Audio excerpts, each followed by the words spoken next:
नमस्कार मंडळी, आजच्या या व्हिडिओमध्ये पाहूयात मराठी मनोरंजन विश्वातील आजच्या काही मोठ्या बातम्या।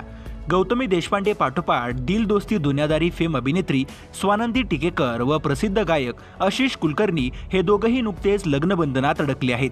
त्यांच्याही लग्नाचे फोटो सोशल मीडियावर व्हायरल झाले असून त्यांच्यावर चाहत्यांकडून शुभेच्छांचा वर्षाव होतोय। स्टार प्रवाहावरील प्रेमाची गोष्ट या मालिकेत मुक्ता सागरच्या लग्नात सावनी चांगलाच धिंगाणा घालते। त्यामुळे मुक्ता सागर सोबत लग्न करायला नकार देणार आहे, परंतु अर्जुन सायलीच्या मध्यस्थीने मुक्ता सागर सोबत लग्न करायला तयार होते। हा ट्विस्ट आपल्याला मालिकेच्या येणाऱ्या भागात पाहायला मिळणार आहे। 58 वर्षीय अभिनेत्यानं दुसऱ्यांदा लग्न केलंय। हा अभिनेता म्हणजे रोनित रॉय।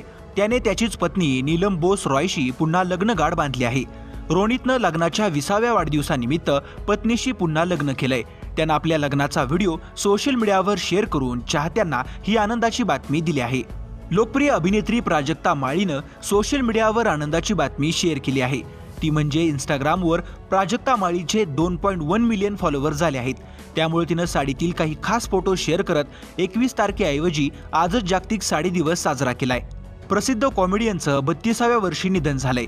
नील नंदा असं या कॉमेडियनचं नाव होतं। त्याच्या निधनाची बातमी ऐकून चाहत्यांना धक्का बसलाय। निधनाच्या एक दिवस आधीच त्यानं त्याचा वाढदिवस साजरा केला होता। साऊथ सिनेमात गाजते मराठमोळी अभिनेत्री। या अभिनेत्रीचं नाव आहे केतकी नारायण। आंध्र प्रदेशचे मुख्यमंत्री YS जगन मोहन रेड्डी यांच्या कारकिर्दीवर आधारित यात्रा 2 या सिनेमात केतकी त्यांची पत्नी YS भारती यांची भूमिका साकारत आहे। हा सिनेमा लवकरच प्रदर्शित होणार आहे। कलर्स मराठीच्या रमा राघव या मालिकेत झळकणारी अभिनेत्री सोनल पवार ही देखील लवकरच लग्नबंधनात अडकणार आहे। नुकताच तिच्या मेहंदीचा व्हिडिओ सोशल मीडियावर व्हायरल झालाय। तर मंडळी, व्हिडिओ आवडला असेल तर व्हिडिओला लाईक करा व असेच व्हिडिओ पाहण्यासाठी चॅनलला सबस्क्राईब करून बेल आयकॉन नक्की दाबा।